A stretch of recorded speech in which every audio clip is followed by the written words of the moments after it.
And here we are, boys, back for another day at the shop.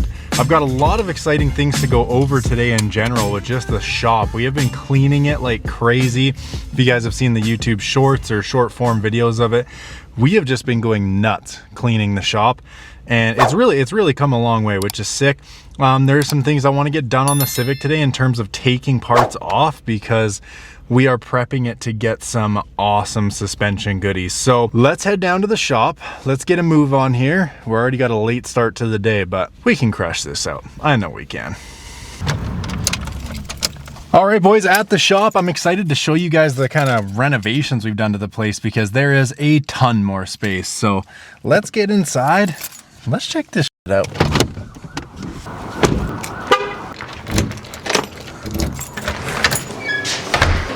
Oh, now that we've got this heater figured out, it is so nice and warm in here. Let's get some light in this place. These big new hex lights. Let there be light. And then another thing, I have finally got my light moved back. It used to be over top of this, so all this would be dark, but now that it's over top of the table, check out the illumination we get here. Whew. That's a lot better. But first things first, let's take a look at the shop and let's go over everything that we have done to this place, because there's a lot more room and it's feeling a lot more workable in here. So first things first, as you guys would have seen if you've been watching the videos, we got our new workbench. This has kind of turned into the crap table because we got rid of our little Pong table right here. I got my jacks lined up, or my jack stands lined up, got my jack, got the Civic, and if I take a step back here, look at the space available. No more table or false wall here. It goes right in, and then we've cleaned up a ton on this side of the shop. We got everything that needed to go to the dump out, and selling a bunch of stuff from the front where the side-by-side was, which allowed us to basically take the side-by-side that was all the way up here and push it all the way back. So now I've got all this space, so much more room to work with. And then when you look over at the Civic, got a lot better filming angles with the camera being able to be over here. No more false wall. We still got the banners and the lights hung up in the same spot. I still want to put them vertically and try and get the lights on the roof, but there's a lot of plans that are kind of up in the air this year, so I've left that for now. But the shop itself is just looking so tidy. Like, how can you complain with this? From what we've been coming from for the past few years to having all this space to work with and do things, it's exceptional. Right now, I am actually going to uninstall a part on this Civic in order to prep it for what's coming this year. So let's get into that.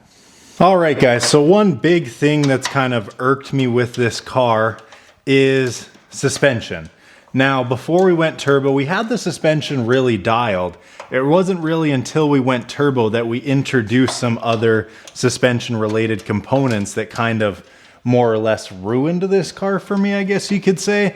This thing used to handle really well. Granted, we don't have strut braces in the front or the rear, or an X brace or a front sway bar or a rear sway bar, but it handled quite well. It's such a light car. I'll get into all the sway bars and strut bars later.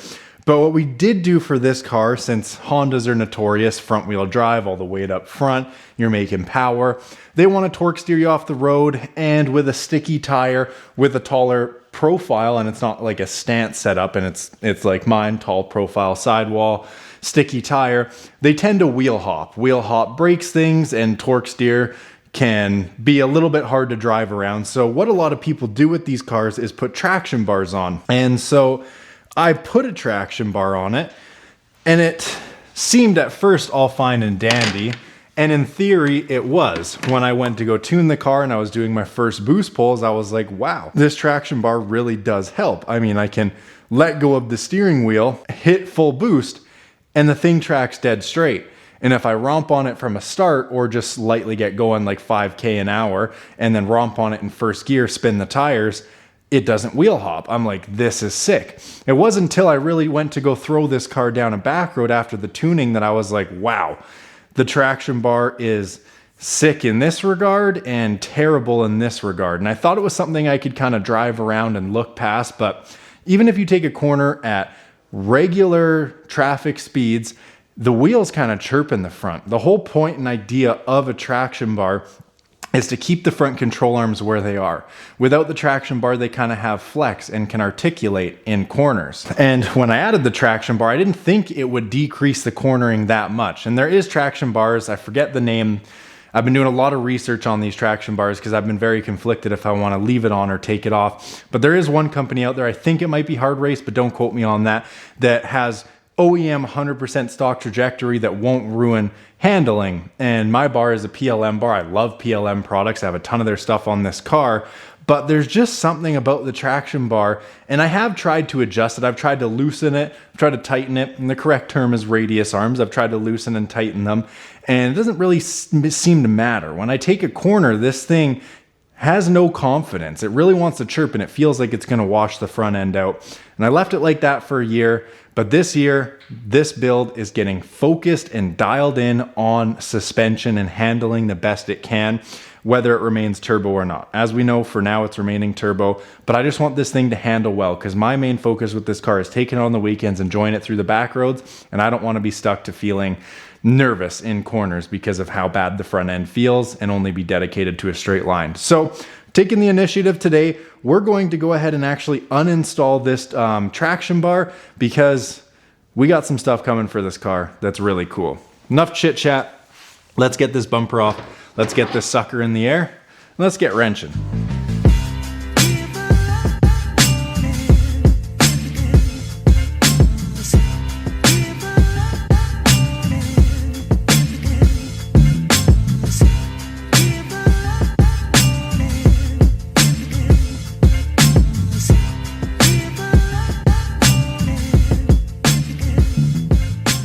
All right, car's jacked up in the air.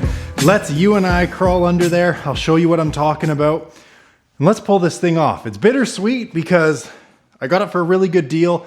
And it is a good part if you're only gonna be roll racing, drag racing, things like that. But for what I wanna do with this car, it's just not the move. So let's crawl under there. Let's see what we're working with.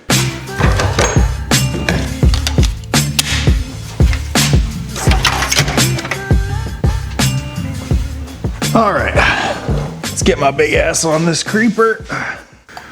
Ooh, this is when it would be nice to have an action cam instead of this massive camera that I like to pack around with me. Ooh, God, boys, there's not much room, and this is max height that my jack can actually take it to. So 2025 might be the year to invest in quick jacks because I can't even lift my head up on this thing because I don't fit. But if we crawl under here, we can see the traction bar itself. There's one of the radius arms there, and essentially there is an arm that connects to the front lower control arm, and then this radius arm comes back and connects right here to the actual traction bar itself, and this runs the whole length of it. Now, not only is it hard to take corners with this setup, if you can tell from all the scrapes, this thing is, well, essentially the lowest point of the ground, and it hits everything. I mean, look at this right here. Like, this thing hits bloody everything. And I mean, look at my V-band too. That shit's literally busted from smoking something right there. Thing's kind of low. Problem being, my coilovers, they don't go up anymore. Enough chit chat. Let's take this sucker off because I don't want to take corners this year again, boys. This is getting ridiculous. What do I want to take off first? I'll probably start with the control arm, leave the radius arm on, and then take the actual bar off the front core support, and all should be well. What size do we think these are? 14? Oh, pretend like that never happened. 17.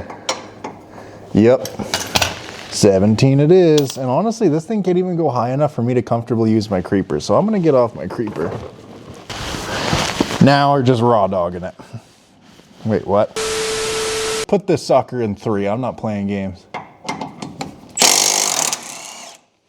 Golly.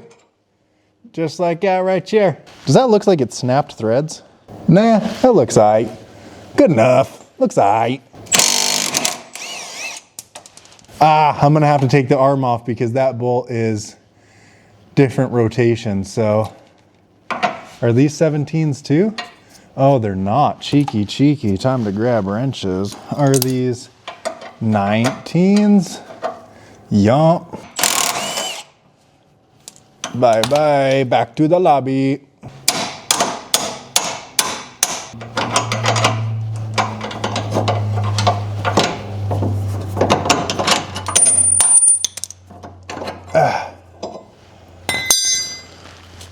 It's all coming together, boys. Okay, before I start losing parts and getting sidetracked like I do, let's go ahead and put things back where they belong. And I'm really hoping that I wasn't being a crazy person and that this traction bar was reducing my handling and it's not just the sheer weight of the turbo kit. Because I'm not kidding you. If it's the weight on the front of this car from the dang turbo kit, I will take this dang turbo kit off so I can take corners again. I'm just noticing, god damn it, my heat wrap's literally falling off the dump tube. But that's okay, because we have more exhaust work coming, and I'm gonna get the dump tube recirculated in the downpipe because it's bloody obnoxious, and I'm just growing up, and it's just even too much for me, to be honest with you. So let's put this back together, and then before I get too ahead of myself, I should probably put the bolts back in the front control arm before I start driving with no bolts in my control arm. Yes, yes, yes. Wow, my car really feels terrible today. Must not have put the bolts back in my front lower control arm.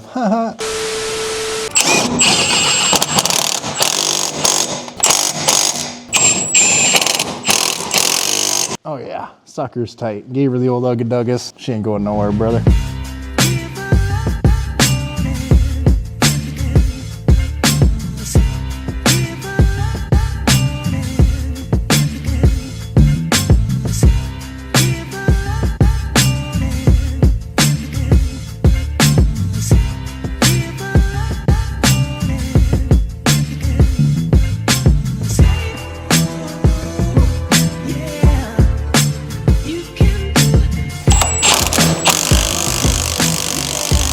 That didn't go in happily at all. All right, boys, radius arms are off, plates are off the front control arms, and now we are taking off the bar itself that hits everything. And my V-band clamp is very, very bent. Oh my God. Is that even still sealing? I don't see any carbon. It doesn't sound like there's an exhaust leak, but golly. Let's go ahead and take this dang bar off.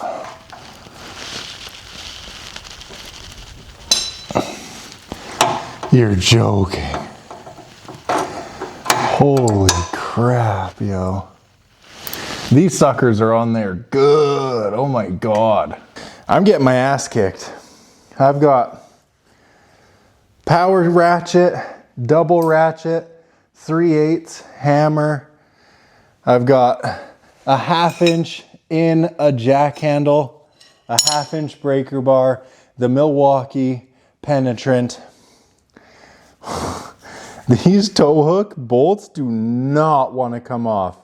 So far, I don't even know where it went. I have 1 out of 6 off, and it's probably been a good half an hour since I picked up the camera. One simple thing, let's just take the traction bar off so we can start talking about the future of this car this year and what our plans are. And I'm getting my ass kicked. Boys, we did it. We did it. I'll show you what I had to do in 1 sec, but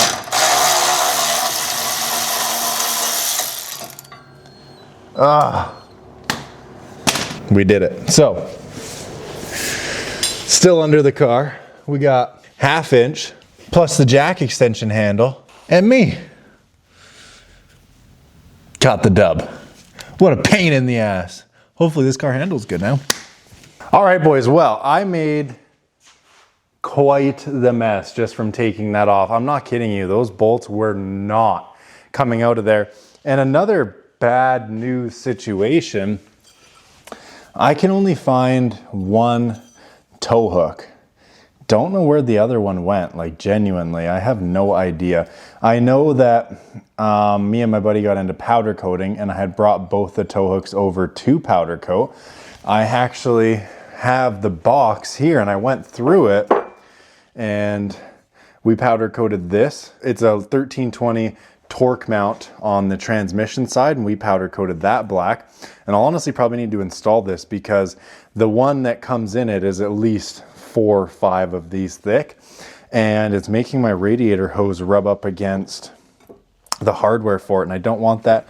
I also had like this kind of ricey like tow hook I knew I was never going to use again, so we just tried to powder coat that, and the powder coating and everything came out good, but I have my powder coating box and only an unpowder coated one was in there. I know the other one for sure is powder coated, and it's for sure somewhere, and I'll find it, but it looks like for now we're running one tow hook. That's okay. Let's install this because I want to talk about why we really took this off.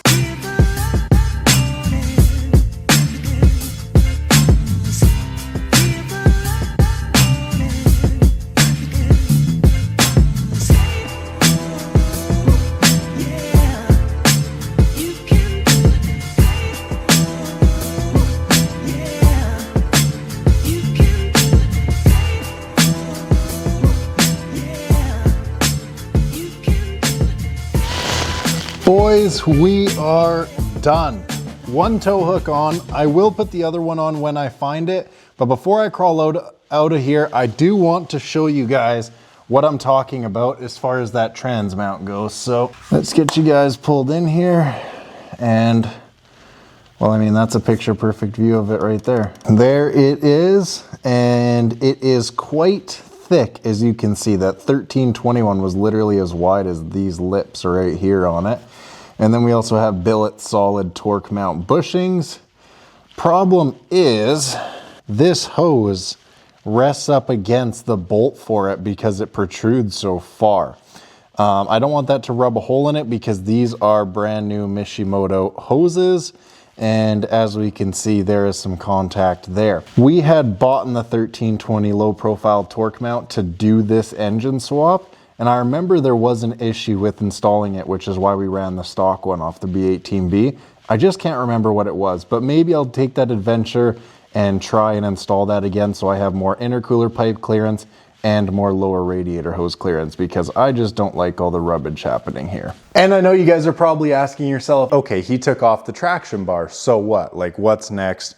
All right, so we have the traction bar off, and like I said in the beginning of this video, there's a good reason for that. This year, I want to focus this car heavily on becoming an absolute weapon as far as handling goes. I want to autocross, I maybe want to try a hill climb event, and I just want this thing to handle like crazy. I got stuff in my eye from it all falling on me, but I just want this car to handle like mad. So here's the plans without too much yapping. Starting off with the front of the vehicle, I know for sure I want a strut tower brace. Now there's two I'm going back and forth between on.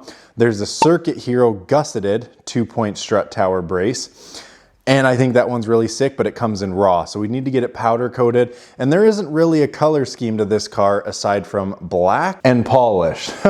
So I don't know. Part of me wants to do it candy red. Part of me wants to go back to where this car started with the black and purple, but we ran that on this. I didn't like it. I went back to black on black. Maybe we just paint it wrinkle black here at the shop. I don't know. Option number 2 is the DC Sports strut bar. It comes in like a gunmetal silver. It looks really good, and it's also gusseted. Those are the two options for that. Now, one thing I'm hesitant on for the front end, but I kind of want to take an adventure and do it, is get a hard race front sway bar for this car. Now, you guys can let me know in the comments below. I've heard a lot of back and forth on whether front sway bars are good on EG and EK hatches, or if really you just need good suspension and a rear sway bar. More often than not, I hear that you really just need a good rear sway bar. So that begs the question, do we try and run a front sway bar, or do we just run a rear sway bar and call it a day? I kind of think let's just run a rear sway bar, but I also want to see what a front sway bar does. But I don't really want it to be a situation like the traction bar that we just uninstalled off the vehicle, buying this sway bar and then taking it off, because sway bars are not cheap.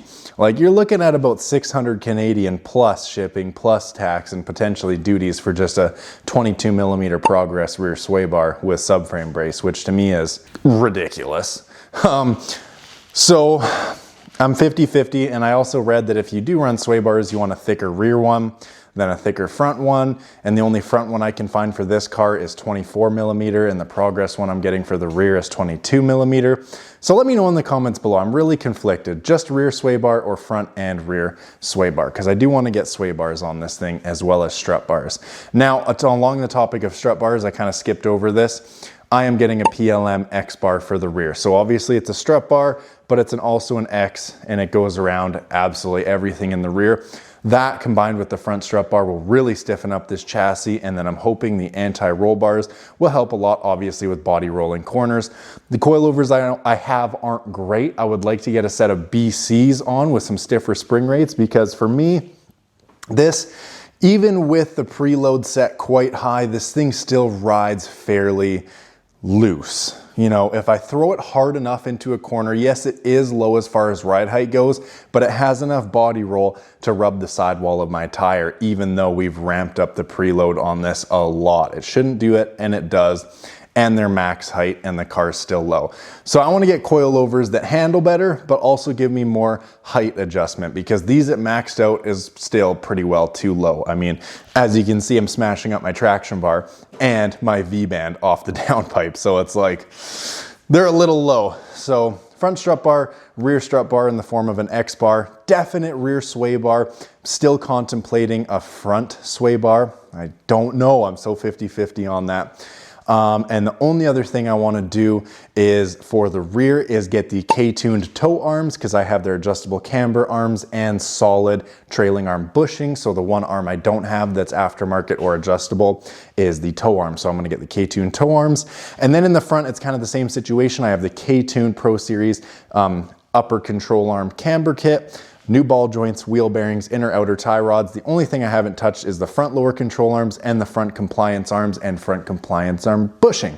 So I'm gonna go ahead and get K-tuned front lower control arm, front compliance arm, and front compliance arm bushing. Wow, mouthful, holy shit. So this thing will be full K-tuned suspension aside from the coilovers. All the control arms, toe arms, everything like that will be K-tuned hardened rubber. I've come to really like their suspension products. They have done me nothing but amazing things. And after almost, it's been 2 years now, 2 years on the car, hard driving it. Granted, it doesn't go out in the snow, it doesn't really go out in the rain, but 2 years of good hard driving and a lot of washes, and there's no signs of wear or rust or corrosion or anything.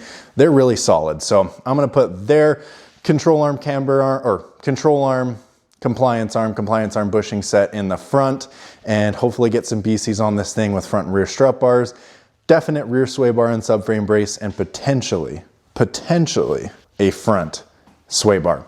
You guys let me know on the front sway bar in the comments below. But yes, this year I am making this thing handle like a weapon. Last year we did the turbo kit. The year before that we made the thing look pretty. The year before that we did the B16 swap. 2025 is the year to make this thing handle like an absolute track weapon, and that is my main goal. Along the lines of that, for the driver and the passenger, I am going to be going ahead and getting fixed back seats and ditching the Recaro SR3s. I know, shocker, this isn't a daily driver. It'll never be a daily driver, and the hinges on the Recaros, you can move the backrest quite a bit. I thought about getting my fabricator to weld them in place, but seems a little weird to do that. So I'm gonna go ahead and get NRG fixed back seats. A little bit safer. Like I said, it's mainly a street car, even though it's not a daily. And I know that harnesses are a little how you doing for the street, because you can kind of come out of them, and there needs to be specific harnesses that don't allow you to come out. The main thing of a harness, I've been doing a lot of research, is to hold you in place. But you can actually eject out of a harness on the street quite easily. And harness bars are not the safest thing, even though some people seem to think they are. They're not. They're really not. Drill them into your floor, or do something with an actual cage that's not bolted in, welded in. Regardless, we're not going to be doing any of that. We're just doing the seats and the suspension refresh. So now that this is gone and I can drive around a corner without my front tires chirping, I'm going to dive right into K-tune this, K-tune that, control arm, compliance arm, bushing, hopefully BC coils, front rear sway bar, front rear strut bar. Let's stiffen this chassis up and let's make it drive and handle like an absolute weapon. Anyways, boys, thank you guys so much for watching. I have a lot of crazy things going on in life right now. There might be a small hiatus in videos, not too soon, but it will be coming. I'm not going anywhere. Car's not going anywhere. Channel's not going anywhere. It's only for the better. Get hyped. Things are gonna be nuts this year. Bear with me. Chef's in the kitchen. Let me cook. We got this shit, boys, and it's gonna be a fantastic year. But that's the plans for this year. We're gonna make this thing handle like an absolute demon and hopefully add a secondary project car / daily to the channel and unfortunately ditch our stock tired CB7 Accord. Till next time, boys, comment, like, subscribe.